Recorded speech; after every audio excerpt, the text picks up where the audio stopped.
नमस्कार, मैं डॉक्टर अनीता चौहान, राजकीय बालिका हाई स्कूल जनपद मैनपुरी से। मैं आपकी संस्कृत शिक्षिका के रूप में इस समय आपको व्याकरण का अध्ययन करा रही थी। व्याकरण के अध्ययन के अंतर्गत हमारा जो इस समय टॉपिक चल रहा है वो है कारक प्रकरण। कारक प्रकरण के माध्यम से हमने अशुद्धि परिमार्जन से लेकर अनुवाद तक के नियमों को समझा। हमने ये जाना कि अगर हम कारक प्रकरण को समझ लेते हैं, ध्यान से समझ लेते हैं और उसको अच्छे से अध्ययन करते हैं, तो कारक प्रकरण के साथ साथ हमारा अशुद्धि परिमार्जन, वाक्यों को बनाने का तरीका, अनुवाद कर लेने का तरीका, कारक प्रकरण में जो विभक्ति इत्यादि का ज्ञान है, विभक्ति परिचय है, ये सभी हमारा भली प्रकार से हो जाएगा। इसी कड़ी में समझते हुए हमने सबसे पहले प्रथमा विभक्ति समझी। प्रथमा विभक्ति के अंतर्गत आपको हमने बताया था संस्कृत में 6 विभक्तियां 7 होती हैं, लेकिन कारक 6 होते हैं। और कारक 6 क्यों होते हैं और विभक्तियां 7 क्यों होती हैं, ये भी मैंने आपको बताया। अब कारक प्रकरण में जो प्रथमा विभक्ति थी उसमें सबसे पहले हमने एक नियम लगाया था, प्रातिपदिकार्थ लिंग परिमाण वचन मात्रे प्रथमा। इस सूत्र से हमने सबसे पहले कर्ता कारक किया और कर्ता कारक से कर्ता कारक में प्रथमा विभक्ति की। फिर द्वितीय विभक्ति पर हम आए। द्वितीय विभक्ति के अंतर्गत में पहला जो कर्तरीप्सिततमम कर्म और कर्म से कर्म कारक किया, कर्म कारक से हमने द्वितीय विभक्ति की कर्मणि द्वितीया से। ठीक, तृतीय विभक्ति में साधकतम करणम से हमने करण कारक किया और कर्तकरणयोस् तृतीया से करण कारक का तृतीय विभक्ति किया। इसी श्रृंखला में आगे बढ़ते हुए आज हम चतुर्थी विभक्ति का अध्ययन करेंगे।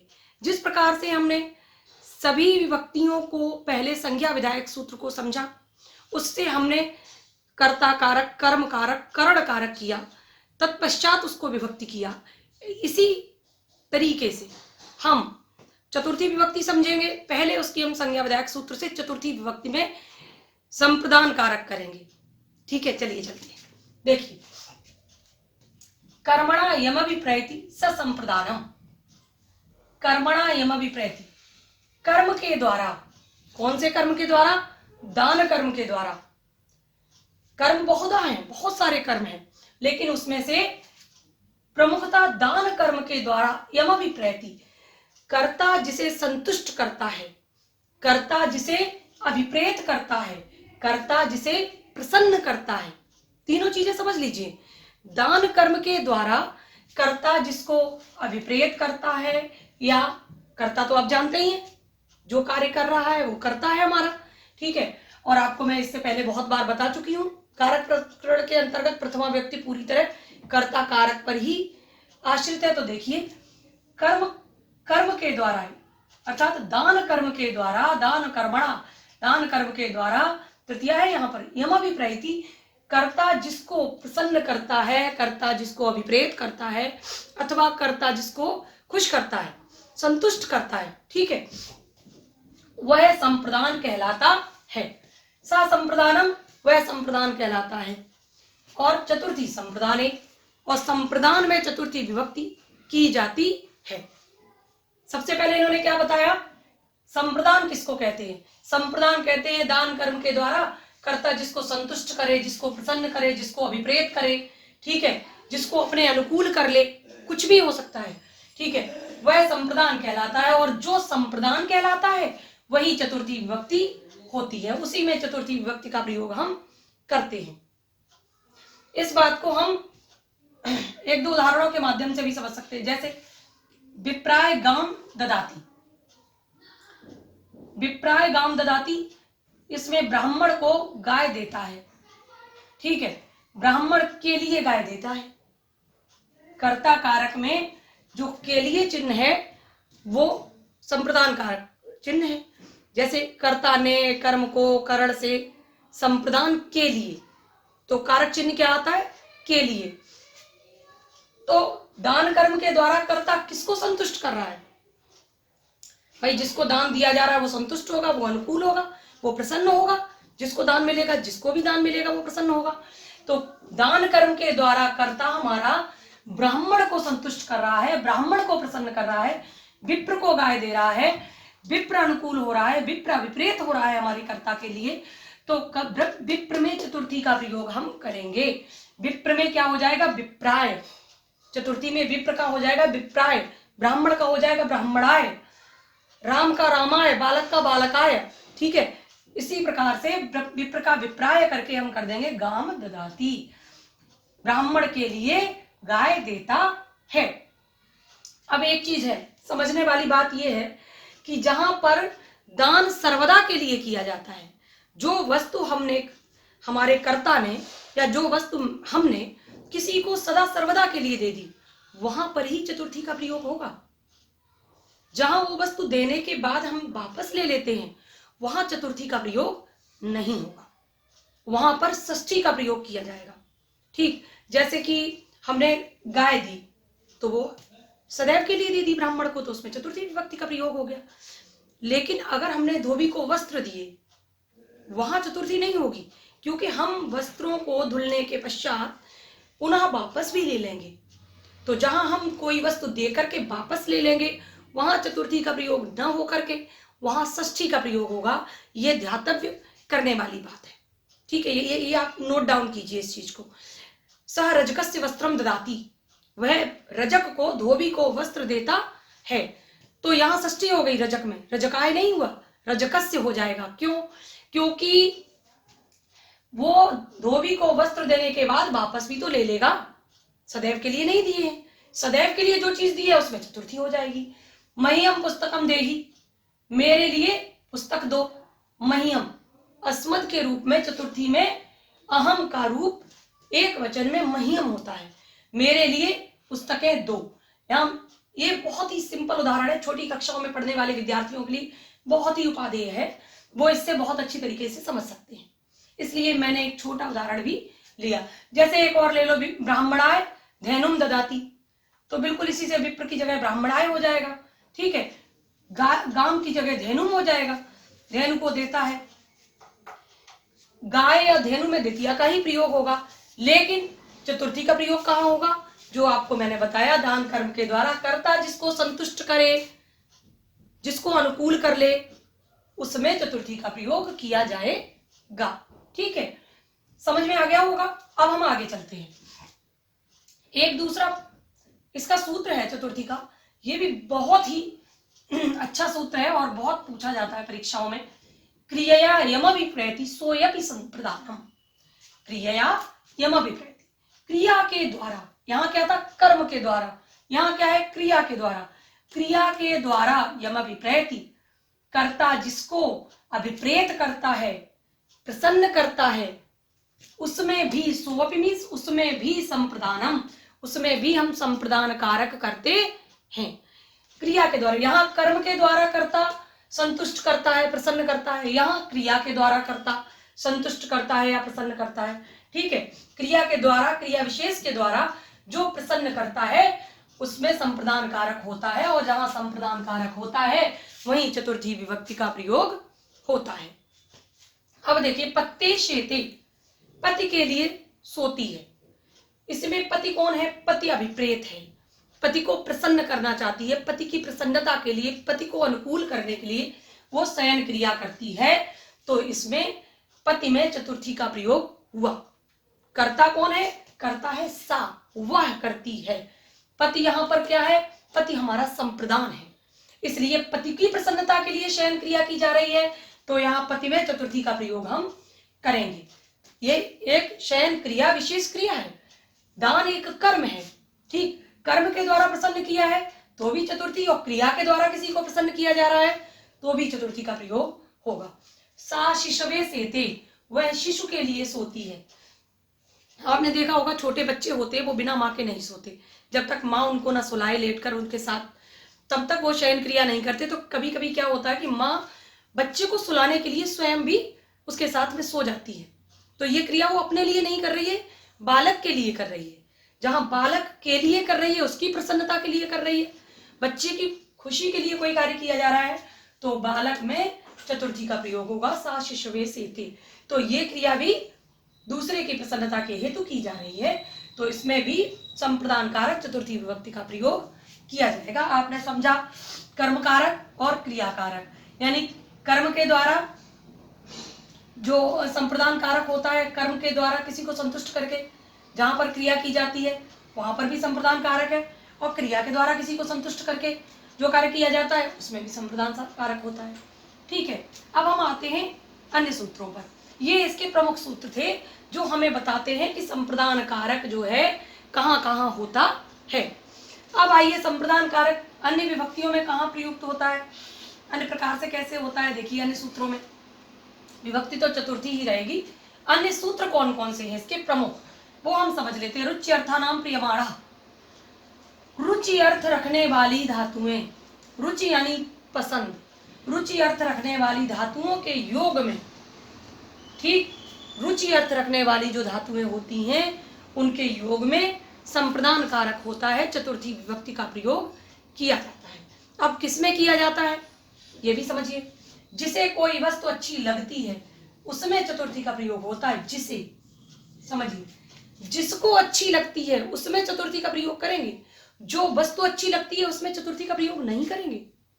ठीक है, जैसे बालक को लड्डू खाना पसंद है, बालक की लड्डू में रुचि है, तो लड्डू में नहीं करेंगे, मोदक में चतुर्थी का प्रयोग नहीं करेंगे, बालक में चतुर्थी का प्रयोग करेंगे, क्योंकि बालक को रुचि है लड्डू में, तो जिसको रुचि है उसमें चतुर्थी का प्रयोग करेंगे। देखिए, यहां कहीं मैंने उदाहरण दिया है, ये देखिए, बालकाय मोदकम रोचते, बालक को मोदक रुचिकर लगते हैं, बालक को मोदक प्रिय हैं। ठीक है, और प्रिय या रुचिकर, ये इस प्रकार के कहीं पर भी जहां शब्दों का प्रयोग होगा वहां चतुर्थी का ही प्रयोग होगा। आवश्यक नहीं है रुचि ही हो, इससे अर्थ रखने वाली जो भी धातुएं हैं, रुचि अर्थ रखने वाली जो भी धातुएं हैं उन सभी में चतुर्थी का ही प्रयोग किया जाएगा। बालक को मोदक प्रिय है, मोदक अच्छे लगते हैं, तो बालक में चतुर्थी का प्रयोग करेंगे, बालकाय।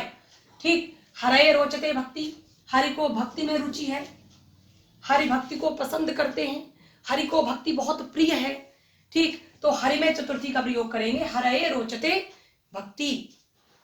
ठीक है, भक्ति में नहीं करेंगे, जिसमें रुचि है उसमें नहीं करेंगे, जिसको रुचि है, जिसको, इस बात को ध्यान रखना है। ये बहुत बार रुचि अर्थानाम प्रियमाणा बहुत बार पूछा जाता है एग्जाम में।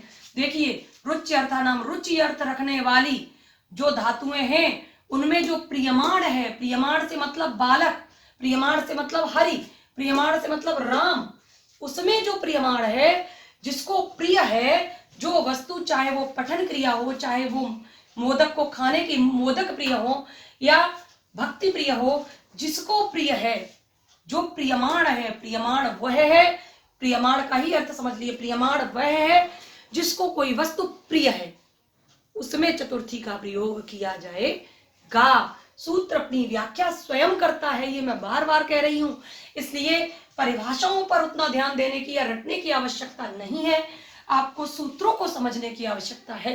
यदि आपने सूत्र समझ लिया तो आपको उसकी व्याख्या स्वयं ही पता चल जाएगी, स्वयं ही उसकी व्याख्या आप कर लेंगे, और परीक्षाओं में आपको किसी प्रकार की कोई कठिनाई बिल्कुल आने वाली है ही नहीं, क्योंकि व्याकरण को आप रट नहीं सकते, व्याकरण को आप समझ सकते हैं। ठीक है, और मेरा प्रयास आपको समझाने का है। रामाय रोचते, रामाय पठनम रोचते, राम को पढ़ना पसंद है, राम को अध्ययन पसंद है, तो पठनम में चतुर्थी नहीं हुई है, राम में चतुर्थी हुई। क्यों? क्योंकि राम हमारा प्रियमाण है, जिसको कि पढ़ना रुचिकर लगता है, और जिसको जो वस्तु रुचिकर लगती है उसी में चतुर्थी का प्रयोग किया जाएगा। ठीक, ये सूत्र हमारा सिर्फ इतनी बात कहता है जिसको आपको ध्यान देने की आवश्यकता है। अब हम चलते हैं इससे अगले सूत्र पर। समय की बचत हो सके, समय में हम थोड़े से समय में आपको अधिक से अधिक समझा सके, पूरी चतुर्थी विभक्ति को पूरा कर सके, इसलिए मैंने एक बार में ही पूरा आपके लिए लिख दिया है। और साथ ही साथ इस वीडियो के साथ साथ आप लिखते भी चले, जो आपके ब्लैक बोर्ड पे आपके सामने आ रहा है, इस पे व्हाइट बोर्ड पे, वो आप साथ के साथ लिखते भी चले। इसीलिए मैंने सारी परिभाषाएं और व्याख्याएं एक साथ लिख दी हैं, सूत्र भी एक साथ लिख दिए हैं, कि आप लिखते भी चलें और आप बात को समझते भी चलें, सारी चीजें आपके साथ चलती चलें।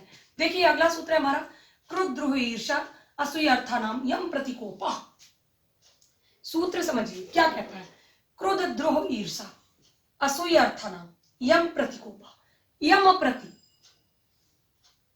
क्रोध, क्रोध करना, द्रोह शत्रुता करना, बदला लेना, ईर्षा जलन की भावना होना। आप नोट कर सकते हैं, साथ के साथ राइट डाउन कीजिए, साथ के साथ लिखिए। क्रोध करना, द्रोह करना, ईर्षा करना, असूया यानी कि निंदा का भाव रखना आदि धातुओं के योग में जो क्रोध, द्रोह, ईर्षा, असूया आदि जो धातुएं हैं, इनके योग में यम प्रतिकोपः, जिस पर क्रोध किया जाता है, जिस पर द्रोह किया जाता है, जिससे ईर्षा की जाती है, या जिसके प्रति असूया यानी कि निंदा का भाव रखा जाता है, जिसके प्रति, उसमें चतुर्थी का प्रयोग करते हैं।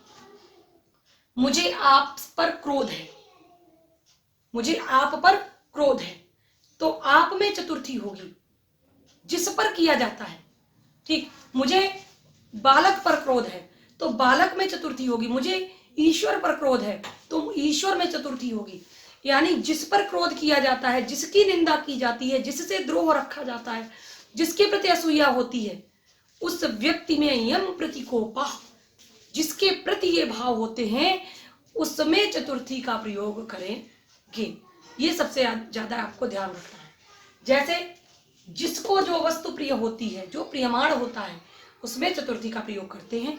इसमें जिसके प्रति क्रोध किया जाता है, क्रोध, द्रोह, ईर्षा, असूया आदि जिसके प्रति किया जाता है, ठीक, जिसके प्रति किया जाता है, उसमें चतुर्थी का प्रयोग होता है। जैसे सा हरये क्रुध्यति, वह हरि पर क्रोध करता है ना, कि कोई व्यक्ति है जिसको हरि पर क्रोध है, तो हरि में चतुर्थी होगी। क्रोध किस पर हो रहा है? हरि पर हो रहा है। षठा सर्वेभ्यो द्रोह्यति, जो षठ लोग होते हैं, दुष्ट लोग होते हैं, दुर्जन होते हैं, वो सभी से द्रोह रखते हैं। उनके मन में सबके प्रति शत्रुता का भाव होता है, उनको कोई अच्छा नहीं लगता, वो सबके प्रति निंदा का भाव रखते हैं, सबके प्रति ईर्ष्या का भाव रखते हैं। चाहे आप षठा सर्वेभ्यो द्रोह्यति कर लें, चाहे आप षठा सर्वेभ्यो ईर्ष्यन्ति कर लें, चाहे असूयति कर लें, असूयन्ति कर लें, यानी कि षठा जो है दुर्जन लोग हैं, वो सबके प्रति द्रोह का भाव रखते हैं। तो जिसके प्रति रखते हैं उसमें चतुर्थी का प्रयोग किया जाएगा। इसलिए सर्वेभ्यो में चतुर्थी का प्रयोग किया गया है। ठीक है, सर्व के रूप है, सर्वेभ्यो में बहुवचन है, तो इसमें चतुर्थी का प्रयोग किया गया। क्यों किया गया? क्योंकि सबके प्रति क्रोध किया जा रहा है, सबके प्रति द्रोह किया जा रहा है। परिभाषा हमारी क्या कहती है? जिसके प्रति किया जाए उसमें चतुर्थी होगी, इसलिए सर्वेभ्यो में चतुर्थी है। ठीक है, अब इसमें एक ध्यान देने वाली बात क्या है?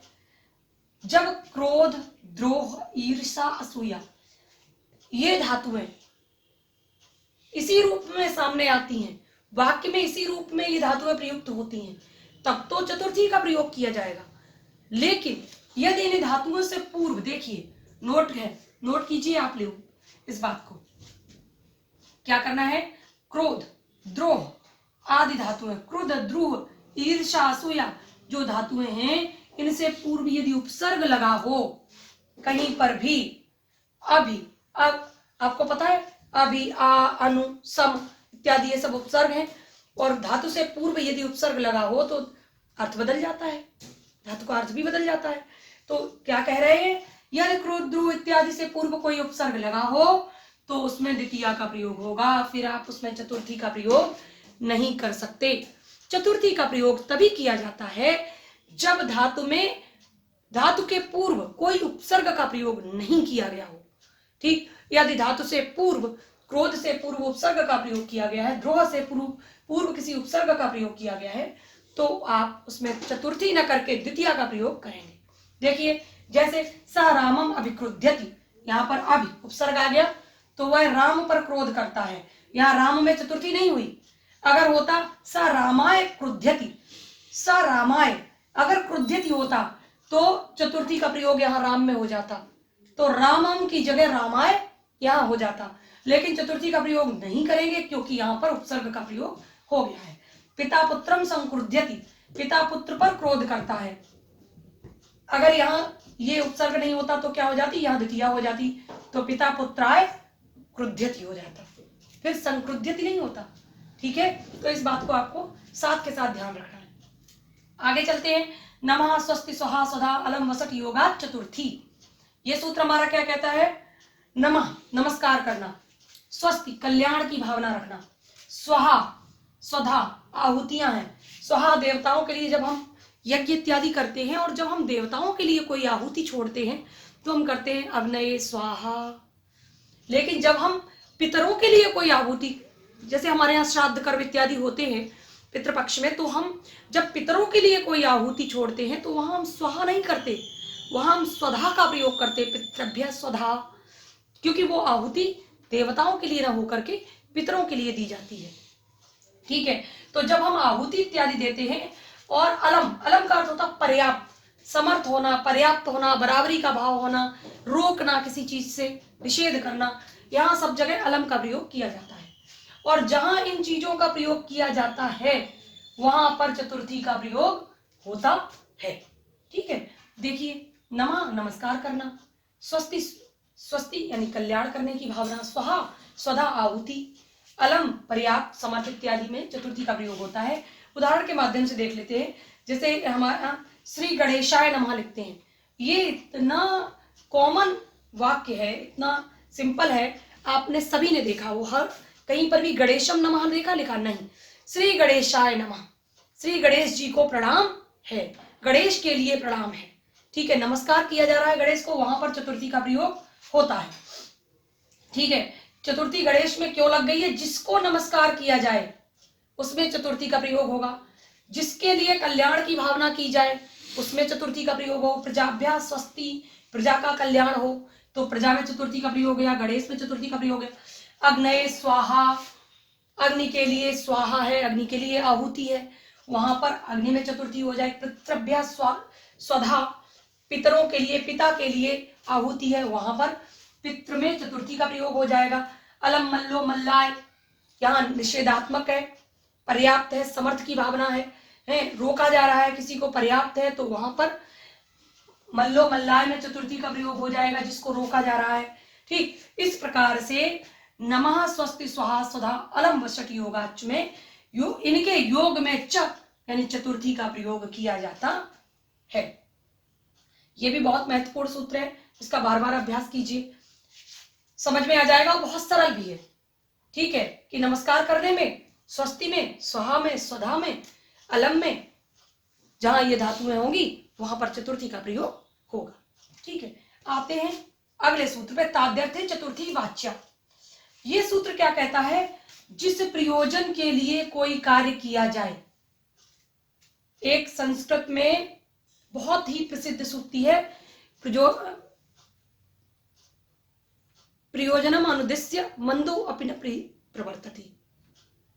बिना किसी प्रयोजन के कोई मंद बुद्धि भी कोई कार्य नहीं करता है ना, बिना किसी प्रयोजन के। तो चतुर्थी विभक्ति तो प्रयोजन के लिए है ही, उसका तो कारक चिन्ह नहीं है के लिए, तो ये सूत्र भी वही कह रहा है, ताद्यर्थे चतुर्थी वाच्या। जिस प्रयोजन के लिए कोई कार्य किया जाता है उस प्रयोजन में चतुर्थी का प्रयोग करते हैं। दूसरी बात ये क्या कह रहा है? जिसके निर्माण के लिए कोई वस्तु प्रयुक्त होती है उसमें भी चतुर्थी का ही प्रयोग करते हैं, जिसके निर्माण के लिए। जैसे आभूषणाय सुवर्णम, आभूषण के निर्माण के लिए सुवर्ण की आवश्यकता है, सोने की आवश्यकता है, आभूषण सोने से बनता है, तो आभूषण में चतुर्थी का प्रयोग कर देंगे। ठीक है, क्यों?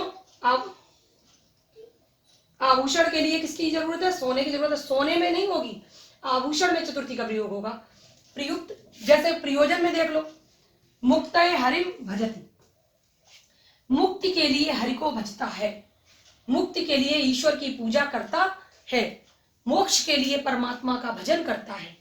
तो हमारा प्रयोजन क्या है? मोक्ष। प्रयोजन क्या है? मोक्ष है। तो मोक्ष के लिए हरि की पूजा करता है, तो मोक्ष में क्या लग जाएगी? चतुर्थी विभक्ति लग जाएगी, मुक्तये हरिम भजति। क्या लिखा है? जिस प्रयोजन के लिए कोई कार्य किया जाता है उस प्रयोजन में चतुर्थी का प्रयोग करेंगे।